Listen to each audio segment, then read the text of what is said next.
Hello world, OBG here. We're going to go and look at Johnny's Mill in Max Wellton, Nova Scotia. It was built in 1923.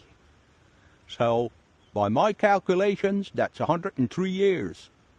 I remember when I was a kid coming to the foundations here, having a look, and that was 67 years ago. Well, not quite 67, but a long time.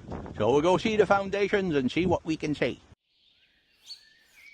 Today we explore a relatively unknown area, filled with history and tradition. In the heart of the municipality of Clare, nestled along the shores of English Lake, lies a silent witness to a vanished era. This is Max Wellton, Nova Scotia. Today it is a place of birdsong and rustling leaves. But a century ago, this forest hummed with the rhythmic scream of steel on pine. This was the domain of Johnny Robichaux.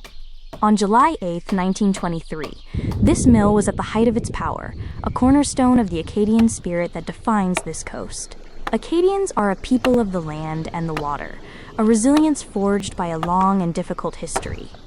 After the devastation of the Acadian expulsion, many families who had fled eventually returned to these rugged shores, determined to reclaim their heritage and rebuild their lives in the wilderness of the French coast.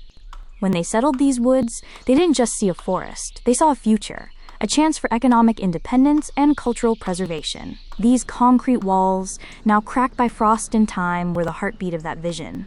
This was the holding pond of Johnny's Mill, a structure built over a century ago.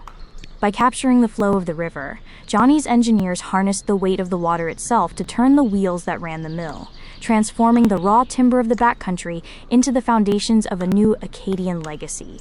You can still see the iron gears, the bones of the mill, rusting among the ferns. These weren't just machines.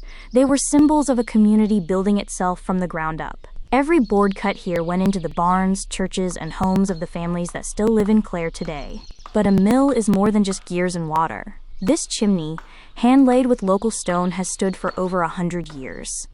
It likely warmed a mill office or a small bunkhouse where workers would gather after a long shift, sharing stories in the unique Acadian French dialect that still echoes through these woods. Life at the mill didn't start at the saw.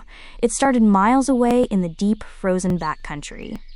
In the early 1900s, Acadian loggers would leave their families for the entire winter to live in rugged camps, likely much like the bunkhouses that once stood on these very foundations. The men worked in the dead of winter because the frozen ground made it easier to haul massive trunks out of the thick brush using teams of oxen. The goal was to get the timber to the edges of English Lake. The loggers would stack the logs directly onto the thick ice, creating massive brows of wood. They did this for a mechanical reason. It allowed the spring thaw to do the heaviest work for them. When the ice finally broke in the spring, the logs would drop into the water and float toward the mill. Skilled lumberjacks participated in the drive using pike poles to guide the timber across the lake. By using the natural spring freshet to move the wood, they ensured a steady supply of timber was ready for the saws as the water from the holding pond surged through the wheel. Johnny Robichaux's mill eventually went quiet, but the Acadian legacy of resilience and industry didn't fade. Today, we walk these ruins not just to see old stone and rusted iron, but to remember the hands that built them and the spirit that remains. La marée monte à la baie Sainte-Marie. C'est ici qu'on commence la journée, mes amis.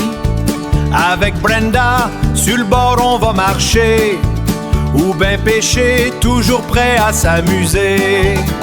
Venez donc dans nos drôles d'aventures.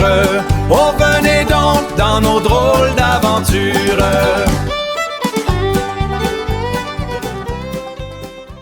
Please hit the like button, share, and especially subscribe. So thanks again. Oh, venez donc dans nos drôles d'aventures.